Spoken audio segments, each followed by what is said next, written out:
Hello, welcome to my YouTube channel. ನಂದು first vlog ಮಾಡ್ತಾ ಇದ್ದೀನಿ. ಏನಂದರೆ ಗುರುವಾರ ಇಡೀ ದಿವಸ ರಾಯರ ಪೂಜೆಗೆ ಹೇಗೆಲ್ಲ ತಯಾರಿ ಮಾಡ್ಕೊತೀವಿ, ಆ ದಿನನಿತ್ಯ ಹೇಗಿರುತ್ತೆ ಅನ್ನೋ ಒಂದು ವಿಡಿಯೋ ಮಾಡ್ತಾ ಇದ್ದೀನಿ. ಬನ್ನಿ ಹೇಗಿರುತ್ತೆ ಅಂತ ನೋಡೋಣ. ಎದ್ದು ಕಸ ಎಲ್ಲ ಗುಡಿಸಿ ಹೊರಗಡೆ ಅಂಗಳ ಎಲ್ಲ ಸಾರಿಸಿ ಎಲ್ಲ ಬಂದಾದಮೇಲೆ ಅಡುಗೆ ಮನೆ ಎಲ್ಲ ಕ್ಲೀನ್ ಮಾಡ್ಕೊತೀವಿ. ನಮ್ಮಮ್ಮಂಗೆ ಏನಂದರೆ ಅಡುಗೆ ಮನೆ ಕ್ಲೀನ್ ಇರಬೇಕು, ಯಾವ್ದು ಕ್ಲೀನ್ ಇರುತ್ತೆ ಏನೋ ಅಂಥದ್ದೆಲ್ಲ ಅಡುಗೆ ಮನೆ ಮಾತ್ರ ಶುದ್ಧವಾಗಿರಬೇಕು. ಯಾವ ವಸ್ತು ಎಲ್ಲೆಲ್ಲಿ ಇಡಬೇಕು ಅಲ್ಲಲ್ಲೇ ಇಡಬೇಕು. ಅವರಿಗೆ ಗೋಡೆ ಕಿಟಕಿ ಅದೆಲ್ಲ ಯಾವಾಗಲೂ ಒರೆಸ್ಬೇಕು. ಮತ್ತು ಒಂದು ಸ್ವಲ್ಪ ಪಾತ್ರೆಗಳು ಆ ಕಡೆ ಈ ಕಡೆ ಆದ್ರೂ ಅವ್ರಿಗೆ ಇಷ್ಟ ಆಗೋಲ್ಲ. ಅಡುಗೆ ಮನೆ ಶುದ್ಧವಾಗಿರಬೇಕು. ಆಮೇಲೆ ನೆಲ ಎಲ್ಲ ಒರೆಸ್ಕೊತೀವಿ.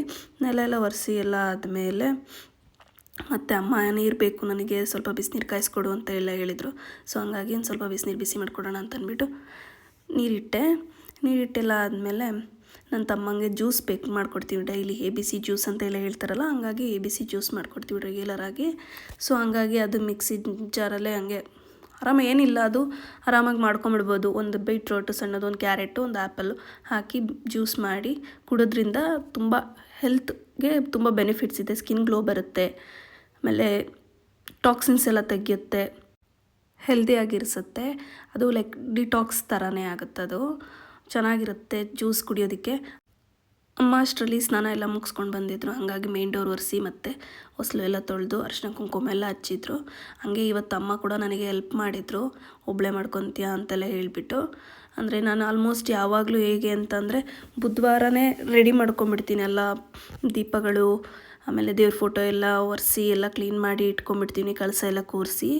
ಅಂದರೆ ಇವತ್ತು ಆಗಲಿಲ್ಲ ನನಗೆ, ಹಂಗಾಗಿ ಅಮ್ಮನೇ ಎಲ್ಲ ರೆಡಿ ಮಾಡಿಕೊಟ್ರು. ಆಮೇಲೆ ನಾನು ಸ್ನಾನ ಮಾಡ್ಕೊಂಬಂದು ದೇವ್ರ ಫೋಟೋಗೆಲ್ಲ ಹೂವೆಲ್ಲ ಮುಡಿಸೋದಕ್ಕೆ ಎಲ್ಲ ರೆಡಿ ಮಾಡಿಕೊಂಡೆ. ಇಲ್ಲಿ ಫಸ್ಟು ನಾನು ದೇವ್ರ ಮನೆಯಲ್ಲೇ ಎಲ್ಲ ಹೂವೆಲ್ಲ ಮುಡಿಸ್ಬಿಡ್ತೀನಿ ಫಸ್ಟು. ಏಕೆಂದರೆ ಇಲ್ಲಿ ಚಿಕ್ಕ ಚಿಕ್ಕ ಫೋಟೋಗಳು ಮತ್ತು ರಾಯರ ಫೋಟೋ ಇಲ್ಲೂ ಕೂಡ ಒಂದು ಇಟ್ಟಿದ್ದೀವಿ. ಅಂದರೆ ಫಸ್ಟು ಇಲ್ಲಿ ಮುಡಿಸೋದ್ರಿಂದ ನನಗೆ ಹೂವಲ್ಲಿ ಹೆಚ್ಚಾಗಿ ಉಳಿಯುತ್ತೆ. ಅಲ್ಲಿ ದೊಡ್ಡ ಫೋಟೋಗೆ ನನಗೆ ಅಲಂಕಾರ ಮಾಡೋದಕ್ಕೆ ತುಂಬ ಹೆಲ್ಪ್ ಆಗುತ್ತೆ ಅನ್ನೋ ಒಂದೇ ಕಾರಣಕ್ಕೆ. ರಾಯರ ಸೇವೆ ಮಾಡೋದು ಅಂದರೆ ಎಲ್ರಿಗೂ ತುಂಬ ಇಷ್ಟ ಆಗುತ್ತೆ. ಅಂದರೆ ನಮ್ಮ ಮನೇಲಂತೂ ನಮ್ಮ ಅಮ್ಮಗೆ ತುಂಬ ಅಂದರೆ ತುಂಬ ಖುಷಿ ಸಿಗುತ್ತೆ. ಎಷ್ಟು ಅಂದರೆ ಅವರು ಪಾಪ ಈಗಿಂದ ಅಲ್ಲ, ಸುಮಾರು ಒಂದು 15-16 ವರ್ಷದಿಂದನೂ ರಾಯರಿಗೆ ನಡ್ಕೊಂಬಂದಿದ್ದಾರೆ. ನಾವು ಹಾಗೆ ಅಮ್ಮ ಕರ್ಕೊಂಡು ಹೋಗ್ತಿದ್ರು ನಾವು ಚಿಕ್ಕ ಮಕ್ಕಳು ಇದ್ದಾಗೆಲ್ಲ. ಈಗ ನಮಗೆ ಸೇವೆ ಮಾಡೋ ಅವಕಾಶ ಸಿಕ್ಕಿದೆ ನಮಗೆ ರಾಯರಿಗೆ. ಆಮೇಲೆ ಈಗ ಹಾಲಲ್ಲಿ ಇಲ್ಲಿ ದೇವ್ರ ಫೋಟೋ ರಾಯರ ಫೋಟೋ ಇಟ್ಟಿದ್ದೀವಿ. ರಾಯರ ಫೋಟೋಗೆ ನಾನು ಅಲಂಕಾರ ಹೇಗೆ ಮಾಡೋದು ಅಂತೆಲ್ಲ ಯೋಚನೆ ಮಾಡ್ಕೊತ ಹೆಂಗೆ ಬರುತ್ತೋ ಮನಸ್ಸಿಗೆ ಬಂದಂಗೆ, ಅಂದರೆ ಖುಷಿ ಆಗೋ ರೀತಿಯಲ್ಲೇ ಹೂ ಮುಡಿಸಿ ಅಲಂಕಾರ ಮಾಡ್ತೀನಿ. ಚೆನ್ನಾಗೇ ಬರುತ್ತೆ, ಅದು ಕೊನೆಗೆ ಖುಷಿ ಆಗುತ್ತೆ. ಆಮೇಲೆ ರಾಯರು ಕೂಡ ಅಷ್ಟೇ ಖುಷಿಯಿಂದ ನಮ್ಮ ಕೈಲಿ ಸೇವೆ ಮಾಡಿಸ್ಕೊತಾರೆ ಅಂತ ನಾನು ಭಾವಿಸಿದ್ದೀನಿ. ಖುಷಿಯಾಗುತ್ತೆ ರಾಯರು ಸೇವೆ ಮಾಡೋದಕ್ಕೆ. ನಮಗೆ ಗುರುವಾರ ಬಂತು ಅಂದ್ರೇ ಒಂಥರ ಖುಷಿ ಆಗ್ತಿರುತ್ತೆ. ಏಕೆಂದರೆ ರಾಯರಿಗೆ ಪೂಜೆ ಮಾಡ್ಬೋದು, ಅಲಂಕಾರ ಮಾಡ್ಬೋದು, ಸೇವೆ ಮಾಡ್ಬೋದು ಅಂತ ಒಂಥರ ಖುಷಿ ಇರುತ್ತೆ. ಕೆಲವು ಟೈಮ್ ಈಗ ಯಾವುದಾದ್ರೂ ಅದು ಇದು ತೊಂದರೆಗಳು ಬಂದು ಪೂಜೆ ಮಾಡೋಕ್ಕಾಗದೇ ಇರಲ್ಲ. ಆ ಟೈಮಲ್ಲಿ ನಮಗೆ ಒಂಥರ ಮನಸ್ಸಿಗೆ ಸಮಾಧಾನವೇ ಇರಲ್ಲ. ಗುರುವಾರ ಯಾಕೆ ಇವತ್ತು ಪೂಜೆ ಮಾಡಿಲ್ವಲ್ಲ ಅನ್ನೋ ಒಂಥರ ಹಿಂಸೆ ಅನಿಸ್ತಿರುತ್ತೆ ನಮಗೆ. ಅಮ್ಮಂಗೂ ಅಷ್ಟೇ ರಾಯರು ಅಂದರೆ ತುಂಬ ಇಷ್ಟ. ರಾಯರನ್ನ ತುಂಬ ನಂಬಿದ್ದೀವಿ. ತುಂಬ ಒಳ್ಳೆಯದು ಆಗಿದೆ, ಎಷ್ಟೋ ವಿಚಾರಗಳಲ್ಲಿ ನಮಗೆ ತುಂಬ ಒಳ್ಳೆಯದಾಗಿದೆ. ಆಮೇಲೆ ಎಷ್ಟೊಂದು ಸತಿ ನಮ್ಮ ಪ್ರಶ್ನೆಗಳು ಗೊಂದಲಗಳು ಎಷ್ಟೊಂದು ಇರ್ತವೆ. ಅವಕ್ಕೆಲ್ಲ ಹೂ ಪ್ರಸಾದ ಅಥವಾ ಏನಾದರೂ ಸೂಚನೆ ಕೇಳಿದಾಗ ಅಷ್ಟು ಸೂಚನೆ ಎಷ್ಟು ಚೆನ್ನಾಗಿ ಕೊಡ್ತಾರೆ ಅಂತ ಅಂದರೆ ನಂಬಕ್ಕೆ ಆಗಿರಲ್ಲ ನಮಗೆ. ಅಂದರೆ ಪರಿಮಳ ಪ್ರಸಾದ ಬಂದಿರುತ್ತೆ, ಇಲ್ಲ ಮಂತ್ರಾಕ್ಷತೆ ಬಂದಿರುತ್ತೆ, ಇಲ್ಲ ಯಾರಾದರೂ ರಾಯರ ಮಠದಿಂದ ನಮಗೆ ಪ್ರಸಾದ ತಂದು ಕೊಟ್ಟಿರ್ತಾರೆ. ಈ ಥರ ಏನಾದರೂ ಒಂದು ಸೂಚನೆ ಬಂದೇ ಬರುತ್ತೆ. ರಾಯರು ಕೊಟ್ಟೇ ಕೊಡ್ತಾರೆ ನಮಗೆ. ಆಮೇಲೆ ಮುಡುಪು ಕಟ್ಟೋದು ಎಲ್ಲ ಮಾಡ್ಬೋದು. ಅದು ನಿಮಗೇನಾದರೂ ಬೇಕು ಅಂತ ಅಂದರೆ ನೆಕ್ಸ್ಟ್ ವೀಡಿಯೋಗೆ ಕಮೆಂಟ್ ಮಾಡಿ. ನಿಮಗೆ ಹೇಗೆ ಮುಡುಪು ಕಟ್ಟಬೇಕು, ಹೇಗೆ ರಾಯರದ್ದು ಸ್ತೋತ್ರಗಳು ಅಥವಾ ವ್ರತಗಳು ಯಾವುದಾದ್ರೂ ಮಾಡಬೇಕು ಅಂತ ಅನ್ನೋದು ಯಾವುದಾದ್ರೂ ಇತ್ತು ಅಂದರೆ ಹೇಗೆ ಮಾಡಬೇಕು ಅಂತೆಲ್ಲ ಕಮೆಂಟ್ ಮಾಡಿ. ನಾನೆಲ್ಲ ಹೇಳ್ಕೊಡ್ತೀನಿ ನಿಮಗೆ ಹೇಗೆ ಮಾಡಬೇಕು ಅಂತ. ಅಂದರೆ ನಮಗೇನು ಅಷ್ಟು ಗೊತ್ತಿದೆ ಅಂತ ನಾವು ಹೇಳ್ಕೊತಿಲ್ಲ. ಎಷ್ಟು ಗೊತ್ತಿದೆಯೋ ಮಠದಿಂದ ನಾವು ಎಷ್ಟು ತಿಳ್ಕೊಂಡಿದ್ದೀವೋ ಅಷ್ಟು ಹೇಳೋಕ್ಕೆ ಸಾಧ್ಯ, ಅಷ್ಟು ಹೇಳಬಲ್ಲೆ. ಮತ್ತು ದೀಪಗಳು ಫಸ್ಟು ಎಲ್ಲ ತುಂಬ ದೀಪಗಳು ಹಚ್ತಾ ಇದ್ವಿ. ಈಗ ಸದ್ಯಕ್ಕೆ ಸಾಕು 2 ದೀಪ ಅಂತ ಅಂದ್ಬಿಟ್ಟು ಖುಷಿಯಿಂದ ಅದೇ ಮನಸ್ಪೂರ್ವಕವಾಗಿ ಹಚ್ತೀವಿ. ಖುಷಿ ಆಗುತ್ತೆ ಪೂಜೆ ಮಾಡೋದಕ್ಕೆ, ಖುಷಿ. ಆಮೇಲೆ ನೈವೇದ್ಯಕ್ಕೆ ಅದೇ ಇಡಬೇಕು ಇದೇ ಇಡಬೇಕು ಅಂತ ಏನೇನೋ ಹೇಳ್ತಾರೆ. ಹಂಗೆಲ್ಲ ಏನೂ ಇಲ್ಲ. ನಿಮಗೆ ಹಾಲು ಇಡೋದಕ್ಕಾದರೆ ಹಾಲಿಡಿ, ಇಲ್ಲ ನೀರು ಹಿಡಿಯೋದಕ್ಕಾದರೆ ನೀರಿಡಿ, ಅಥವಾ ಏನಾದರೂ ನಿಮಗೆ ಅವಲಕ್ಕಿ ಅಥವಾ ಏನಾದರೂ ಪ್ರಸಾದ ನಿಮಗೆ ಮಡಿಯಿಂದ ಮಾಡಿ ಇಡೋದಕ್ಕೆ ಸಾಧ್ಯ ಅಂತ ಅಂದರೆ ಆರಾಮಾಗಿ ಮಾಡಿಡಿ, ಇಡ್ಬೋದು. ಅದಕ್ಕೇನು ತೊಂದರೆ ಇಲ್ಲ, ಇಂಥದ್ದೇ ಇಡಬೇಕು ಅಂಥದ್ದೇ ಇಡಬೇಕು ಅಂತ ಏನಿಲ್ಲ. ಬಟ್ ಆದರೆ ಒಗ್ಗರಣೆ ಹಾಕಿರೋ ಅಂಥದ್ದನ್ನು ಮಾತ್ರ ಇಡೋಕ್ಕೆಲ್ಲ ಹೋಗಬೇಡಿ. ಪೊಂಗಲ್ಲು ಈ ಥರ ಸ್ವೀಟು ಈ ಥರ ಏನು ಬೇಕಾದರೂ ಇಡ್ಬೋದು, ಒಳ್ಳೆಯದು. ಅಕಸ್ಮಾತ್ ನಿಮಗಿದು ಯಾವುದೂ ಆಗಲ್ಲ ಅಂತ ಅಂದರೆ ಆರಾಮಾಗಿ ನೀರಿಟ್ಟರು ಸಾಕು. ಅದಕ್ಕೊಂದು ತುಳಸಿ ದಳ ಒಂದೇ ಒಂದು ಎಲೆ ಹಾಕಿ ಇಟ್ಟರೆ ಅದೇ ನೈವೇದ್ಯ ಆಗುತ್ತೆ. ಲಾಸ್ಟಿಗೆ ಅದೇ ಶ್ರೀಕೃಷ್ಣಾರ್ಪಣ ಮಸ್ತು ಅಂತ ಹೇಳಿ ಪ್ರಸಾದ ಸಲ್ಲಿಸ್ಬೋದು, ದೇವರಿಗೆ ಸಲ್ಲುತ್ತೆ.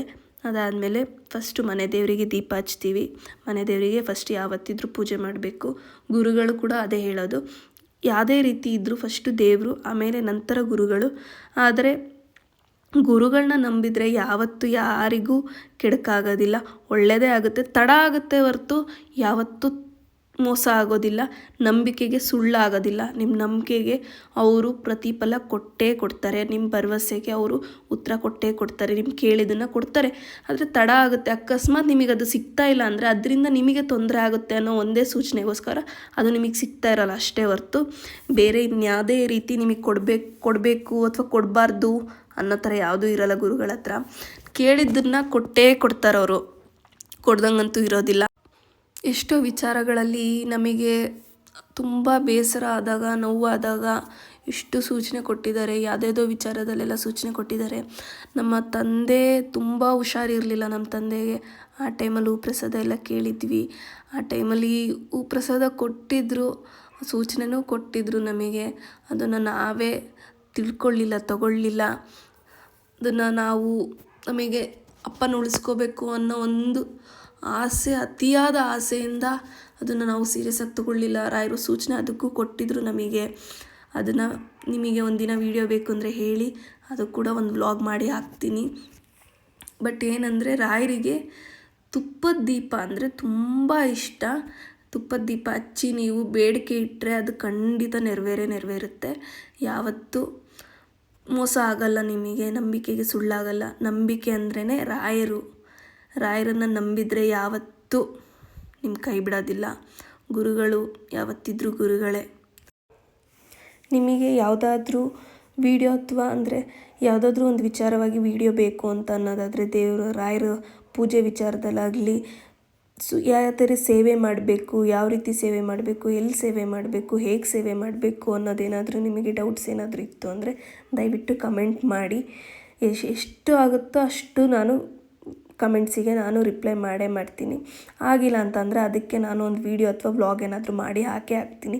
ಯಾರಿಗೂ ರಿಪ್ಲೈ ಮಾಡ್ದಂಗಂತೂ ಇರೋದಿಲ್ಲ, ಮಾಡ್ತೀನಿ. ಲಾಸ್ಟ್ ಟೈಮ್ ನಾವು ಮಂತ್ರಾಲಯಕ್ಕೆ ಹೋದಾಗ ಬಿಚ್ಚಾಲೆಗೆ ಹೋಗಿದ್ವಿ. ಅಲ್ಲಿ ಬಿಚ್ಚಾಲೆಯಲ್ಲಿ ಜಪ ಮಾಡೋದಕ್ಕೆ ಅಂತ ಹೇಳಿಬಿಟ್ಟು ಒಂದು ನೋಟ್ ಕೊಡ್ತಾರೆ.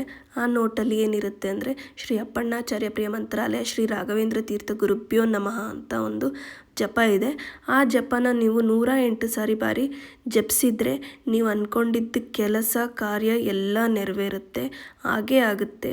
ನಾನು ಅದೇ ರೀತಿ ಇದು ಜಪಿಸುವಾಗ ಕೇಳ್ಕೊಂಡಿದ್ದೆ, ಯಾವುದೋ ಒಂದು ವಿಚಾರ ಕೇಳ್ಕೊಂಡಿದ್ದೆ. ನೋಡಿ ಪ್ರಸಾದ ಹೇಗೆ ಕೊಡ್ತಿದ್ದಾರೆ ರಾಯರು ಅಂತ ಅಂದರೆ ತುಂಬ ಚೆನ್ನಾಗಿ, ಎಷ್ಟು ಖುಷಿಯಾಗುತ್ತೆ ಅಂದರೆ ಮನಸ್ಸಿಗೆ ಅಷ್ಟು ಸಮಾಧಾನ ಆಗುತ್ತೆ. ಅದೆಲ್ಲ ಆದಮೇಲೆ ಸಂಜೆ ರಾಯರ ಮಠಕ್ಕೆ ಹೋಗಿ ಮುಗಿಸ್ಕೊಂಡು ಪೂಜೆ ಮಾಡಿ ಅಲ್ಲಿ ತುಪ್ಪದ ದೀಪ ಹಚ್ಚಿ ಬಂದೆ. ಐ ಹೋಪ್ ಈ ವಿಡಿಯೋ ನಿಮಗೆ ಎಲ್ಲರಿಗೂ ಇಷ್ಟ ಆಗಿದೆ ಅಂತ ಭಾವಿಸಿದ್ದೀನಿ. ಇಷ್ಟ ಆಗಿದರೆ ಎಲ್ಲರೂ ಲೈಕ್ ಮಾಡಿ, ಶೇರ್ ಮಾಡಿ, ಕಮೆಂಟ್ ಮಾಡಿ. ಆ್ಯಂಡ್ ಯಾರ್ಯಾರು ಇನ್ನೂ ಸಬ್ಸ್ಕ್ರೈಬ್ ಮಾಡಿಲ್ಲ ನನ್ನ ಚಾನಲ್ನ ಸಬ್ಸ್ಕ್ರೈಬ್ ಮಾಡ್ಕೊಳ್ಳಿ. Thank you.